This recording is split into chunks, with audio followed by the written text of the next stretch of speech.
The world was once a place of shadows and survival, where every night meant uncertainty. Humanity was fragile, then huddled around flickering fires, armed with sharpened sticks, and haunted by the eyes of predators that gleamed from the darkness. Among those predators, none were more feared than the wolf. Swift, ruthless, and relentless, wolves symbolized the wild's untamed fury. Yet, within that primal tension lay the seed of a bond that would reshape the fate of both species. How did the deadliest predator of the Stone Age become humanity's most loyal companion? Let's find out. The fire crackled and spat sparks into the frozen night. Around it, a small band of early humans huddled together, their breaths rising in pale clouds. They were not alone. Just beyond the circle of light, shadows moved. Yellow eyes glinted from the darkness. Wolves, drawn by the scent of roasting meat and the warmth they could not touch. The air was taut, heavy with fear. The wolves prowled in silence, their paws soundless against the snow. For early humans, wolves were more than predators.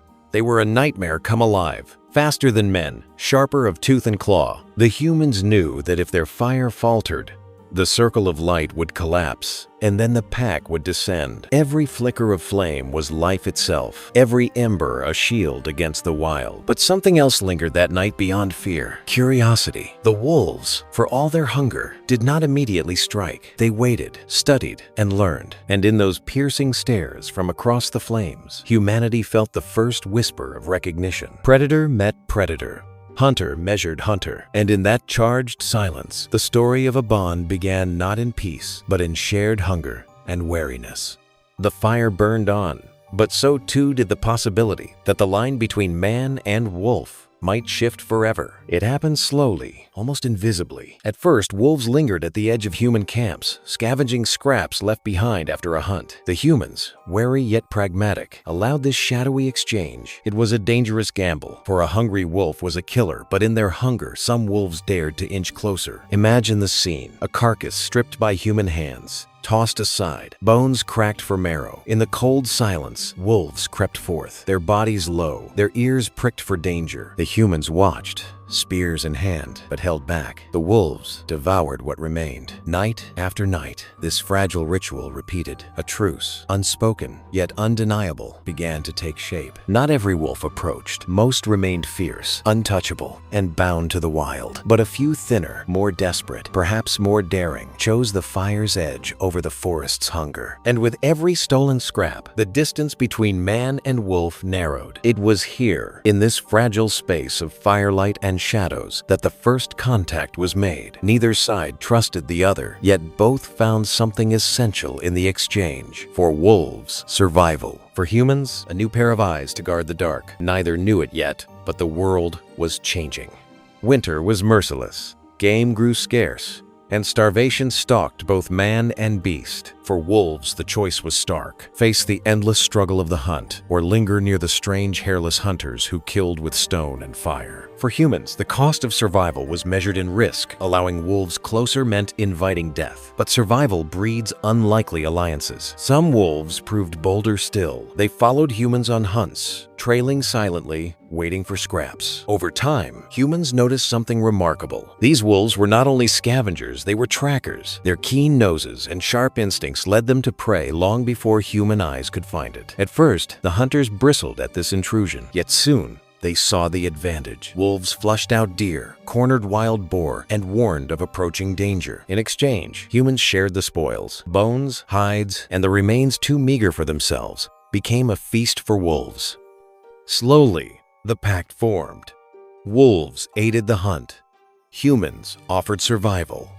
It was not a spoken agreement, nor a moment sealed in ritual. It was born of hunger, tested by necessity, and strengthened by time. And with each hunt, each long winter's night, the wolves that lingered near man were no longer wholly wild.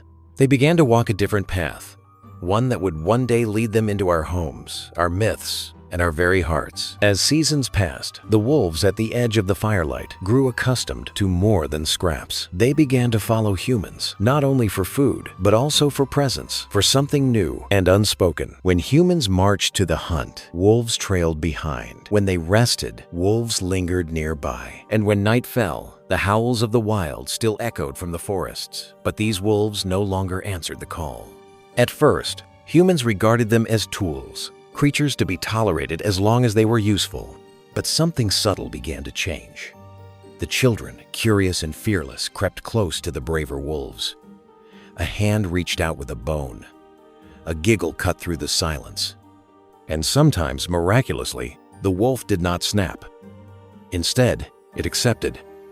Instead, it stayed. The hunters, too, began to notice. These animals, once seen only as enemies, now warned of approaching threats before human senses could detect them. They circled the camp, growling at the darkness, and in doing so gave man an advantage against both beast and rival tribe. Wolves became more than hunters' shadows. They became sentinels, protectors. The bond was still fragile, easily broken by fear or aggression. Yet with every passing moon, the divide narrowed. The wolves who chose man over wild kin no longer seemed entirely wolf. Their loyalty was not yet love. Their presence, not yet companionship. But a transformation was underway. For the first time in history, two species walked together, not as predator and prey, but as allies. Not all wolves embraced this path. For every creature that lingered near man, countless others prowled the forests, their eyes burning with hunger and hatred. These wolves still attacked and still hunted men when the chance arose. The fire that drew some closer drove others to rage. For humans, this created a strange war, one not fought with spears alone, but with choices. Which wolves could be trusted? Which must be driven back into the darkness? The line was blurred. One night, the camp might be guarded by loyal animals at its edge. The next, their wild cousins might descend in blood and fury. This struggle shaped both species. Humans learned to tell the difference between wolves that stalked them and wolves that served them. Those who welcomed the right animals gained an advantage: fewer raids from predators, more successful hunts, and greater safety for their children. Those who failed risked destruction. The wolves, too, faced a choice. To remain wild was to endure endless peril, famine, rivals, the merciless cold. To draw near man was to enter a new world, one of strange smells, strange fires, and strange laws. For some, it was impossible. For others, it was salvation. This was no smooth transition, no easy alliance.